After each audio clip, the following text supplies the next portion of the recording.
as much as you want. Right? This is new. This is a new technique, okay?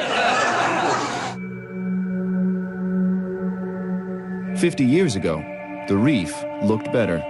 There was no murky shroud covering the coral. Surprisingly, that was when there were nearly 3 times as many people as today.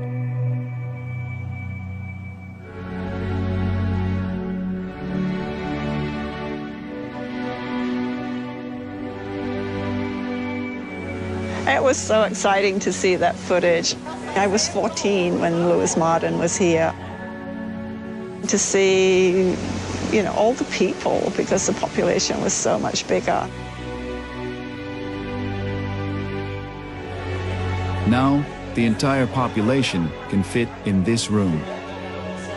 And the community is still shrinking as young adults leave to find a future off the island.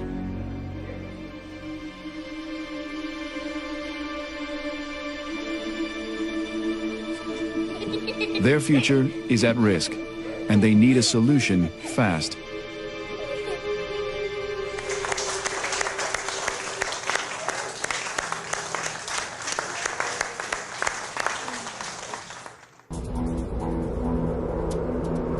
All the islanders have is this bit of land and the boundless sea. Now, even that seems threatened. The muddy runoff is obscuring the shallow reefs, blocking out the light that sustains the corals. But could the islanders' impact really eliminate the sharks? Or is it something else?